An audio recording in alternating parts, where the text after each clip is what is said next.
Alright, so welcome back. So here we are on the bike, we're on the magneto side. Somebody went and tore this whole thing apart, so we're going to go ahead and try and figure out what all's been done. I'm going to start by removing this just because it'll make it so much easier to access and see everything around. And I know I have shift linkages and other gears assemblies and stuff taken out of here, so it'll be easier to reassemble, especially clean, because this thing has been sitting open for the last while, and you can see how much grime and crap is just collected on the inside of the engine, which you absolutely do not ever want. But so I'm going to go ahead and take this off, take this nut off. Sometimes these have a left-hand thread, so I'm just going to take a look at the nut.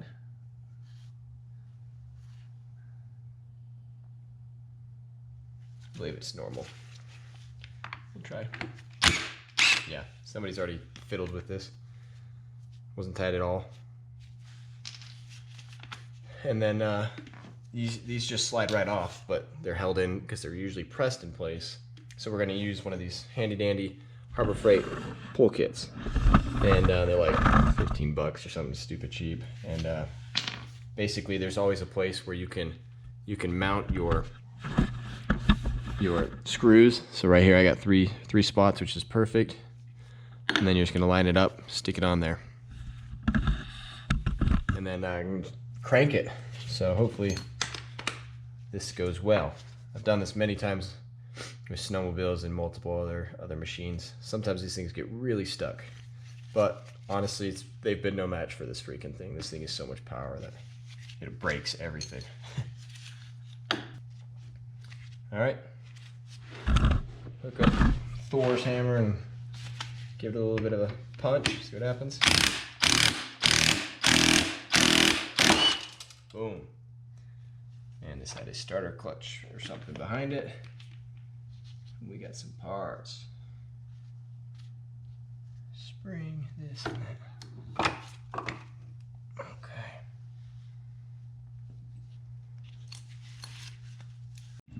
So we're back. Made a little bit of progress off camera. I went ahead and reinstalled this faceplate and this cover. I used hardware from the table. I just went to the other side, pulled it out, measured the screw length. There was two that were exactly the same length, so I put those in. Hardware was already up on top here. There was a washer machine, but I had one in my stash that was exactly the same. I made an alarming discovery on while cleaning this area, because I'd cleaned up this top portion and I had just almost finished this. And I was kind of worried about maybe crap getting down here because I pulled two leaves out of there. And so I started taking a closer look when I noticed this, and I'm going to see if I can't. It's going to be very difficult to get these out. It's just barely saw. Oh man, I don't know how I'm going to do this. Maybe I can come in from behind. Yeah. These were rattling around inside the pan there. And I mean, if these had gotten into a place they shouldn't have been, it could have very well have destroyed this engine down the road, assuming I get this going. And the question is, how many more things are floating around in places they shouldn't be like this? So I'm hoping I can figure that out and find everything for myself. Making some progress on the bike. Turns out a lot more going on here than I thought, but the mystery is almost solved. So all of this was taken off because I think of one reason. That gear there. And I always thought, opening the box, that might have been part of the transmission. He said it got stuck in fifth. Well, I don't know how true that is. I don't know how credible his story is either, but I'm not going to discredit it in any way. It's a good story. But I think this is actually what went down.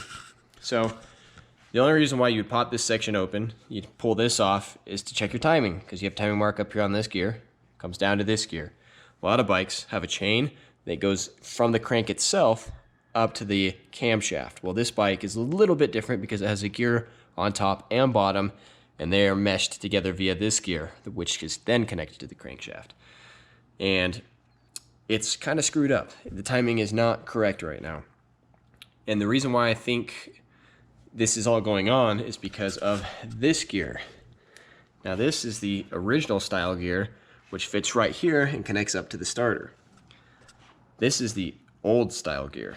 And that is actually what this is here. This is the updated version from Yamaha. It's a slightly smaller shaft, so you got to do a bearing.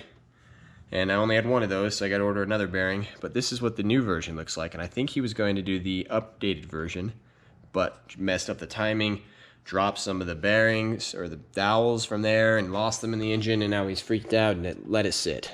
This gear here is part of this update kit, which is actually what mounts here. And this is a slip or a one-way rotating gear. It's kind of on a clutch, and it will only rotate clockwise.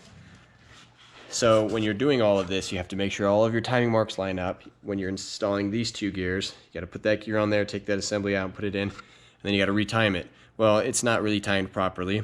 And along with that, this guy right here, it's kind of showing some signs of damage. I mean, you can see right there. And I'm guessing maybe it was just getting hung up. And I mean, it looks pretty worn. There's divots on the top.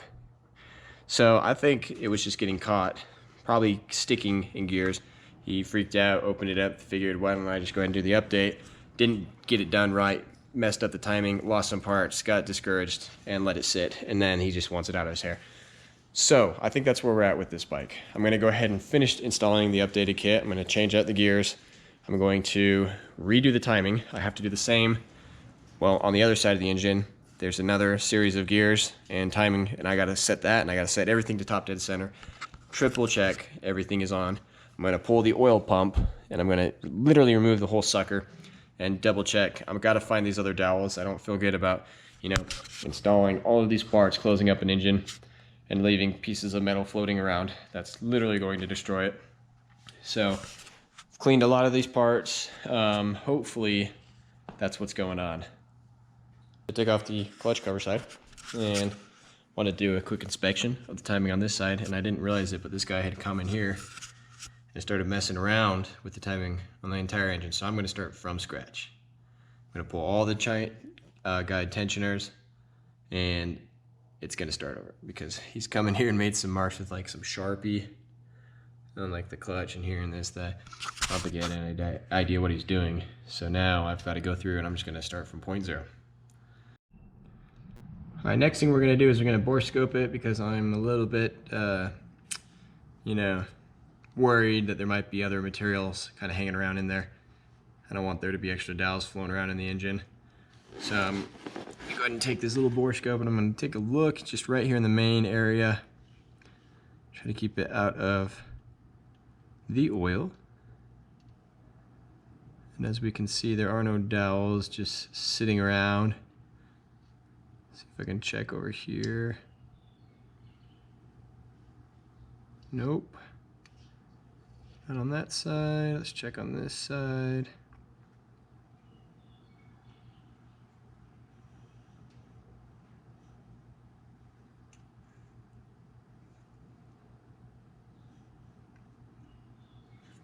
I don't see nothing.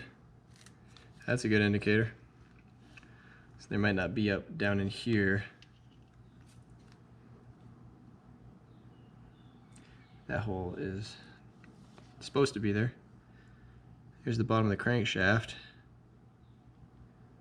can see that there's no metal shavings or shards or things that shouldn't be in here. And it all seems to be in really good shape. Cool. It's kind of this hole here. Let's see if I can poke it through here, and oh yeah, check that out. Here's the transmission. Let's just take a look at some of these parts, huh?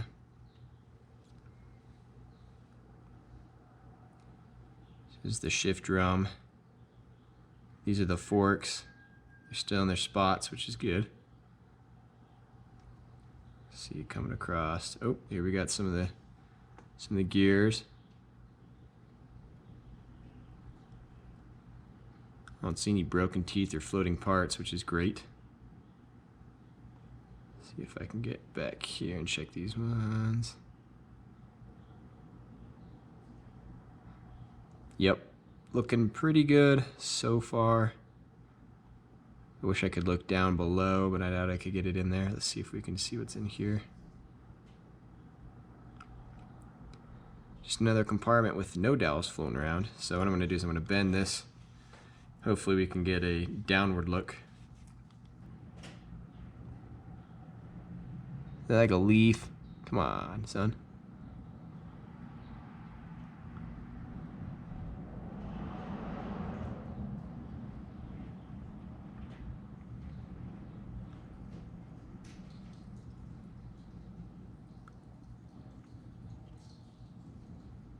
Something right there, right in front of my field of view. There we go.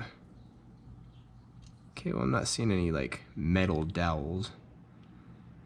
It looks like a leaf or something, which is kind of annoying. Organic material won't usually destroy your engine, and I'm pretty sure this one won't.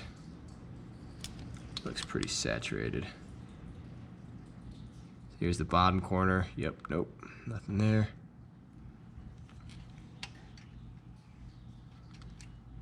Okay.